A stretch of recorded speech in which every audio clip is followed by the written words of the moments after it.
So Kamala Harris has been doing the morning shows, and she was explaining how tough these sanctions are on Russia. Here she is. Is that something that the administration would continue or would consider in terms of further sanctions, cutting off the oil and gas part of the economy? For just a second. Is that something that the administration would consider adding in the future, cutting off the Russian oil supply? Is that something they would consider? See, I would think that that's where we would start. You know what I'm saying? I would think that's their major source of income. You know, I'm not a ballet dancer, and I probably would not look good in a leotard. However,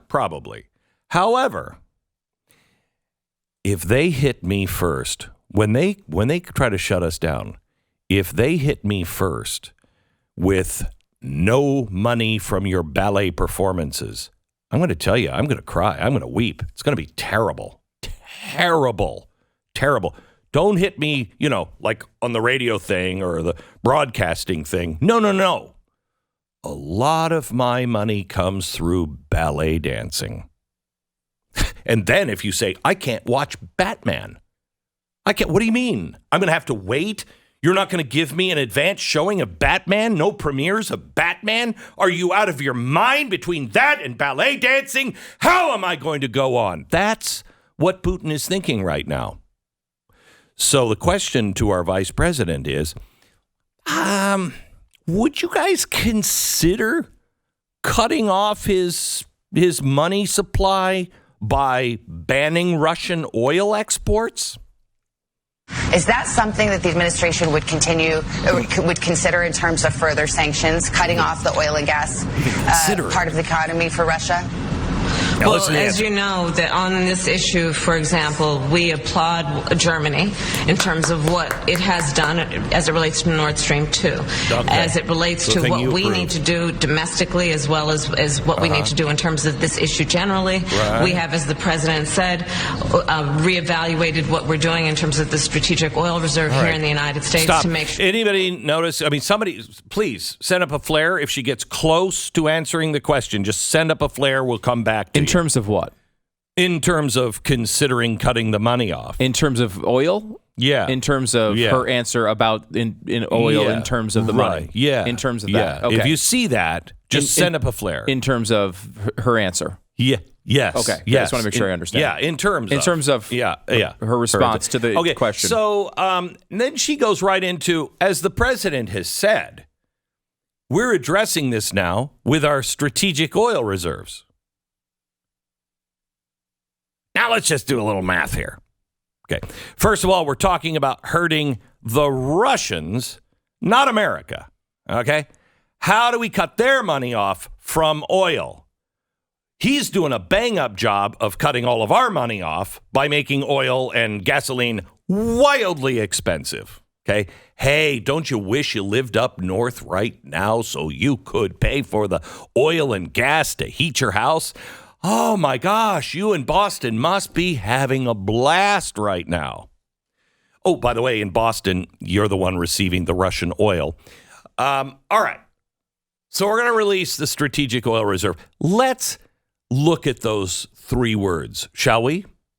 Strategic oil reserve. What does that imply?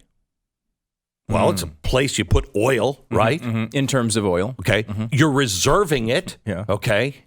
And you're reserving it for what? Some sort of strategic purpose. What is that? Well, it's certainly not higher prices. The strategic oil reserve is something that we started because when we got into global war, we went, geez, if somebody cuts off our oil, we better have enough oil so we could make, the fuel for our planes and aircraft carriers. That's what the strategic oil reserve is for. Now, it's not like we're on the edge of World War III. It's not like we have a global conflict. 2 weeks ago, None of us were thinking, hey, I wonder if they're going to launch missiles. None of us were thinking. None of us were going, it is a possibility that we have World War III. I mean, it could happen tomorrow. None of us were thinking that. I'm a guy who worries about everything. I wasn't worried about that 2.5 weeks ago. Were you? So, 2.5 weeks ago, maybe, hey, we're going to dip into the strategic oil reserves.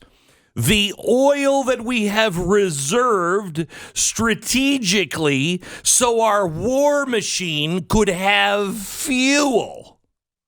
Let's dip into that. You know what? We're just going to release a whole bunch of stuff. It is, according to Goldman Sachs, not going to make a dime of difference at the gas pump. But let's just get rid of some of that oil. Man, that oil is just sitting around not doing anything. Okay. This is great. You know what we should do? We should go and try to destroy anything with the word Russian in it. Like the Russian tea room. Do you hear in Washington, D.C., the Russian, Waffle House or whatever the hell it is in Washington, D.C.? It's in D.C., probably run by either the Russian mob or, the KGB, probably. But I don't think we need to go in and destroy it. Do you? I mean, as a private citizen, do you think that's really... he did lose his black belt. Now, if he loses the Russian Waffle House, what is he going to do? People are also in New York City not going to the Russian tea room in protest. Now, let's think this one through. The Russian tea room. It was started in, the 1920s, 1927. Started by Russian ballet people. Yeah. From the Soviet Union.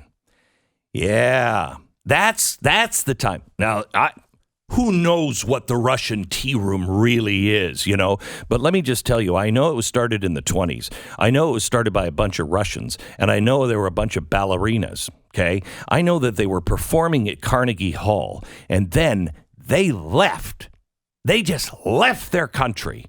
And they needed to make ends meet, so they started a Russian tea room. My gosh, the infiltration in this country is crazy. Now, let's not think and dwell too long on the fact that maybe in 1927, those members of the Imperial Ballet didn't like what was happening in the Soviet Union and defected. A Russian tea room, wait a minute, no, it's all about Russia. That tea's got something in it that makes me hate Ukrainians. Let's not eat there, I'll tell you that right now. What is wrong with us? This is the first time.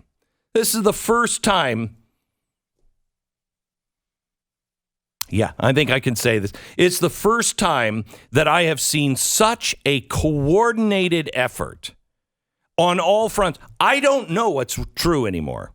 I really don't know. I have no idea. I know I've done my homework over the last 2 years because of the Trump nightmare, the lies that came from the media last time about Ukraine.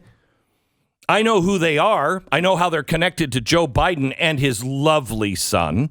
I know that our State Department is responsible for that little Nazi group. What? How could you say that? They hate Nazis. No, they really don't.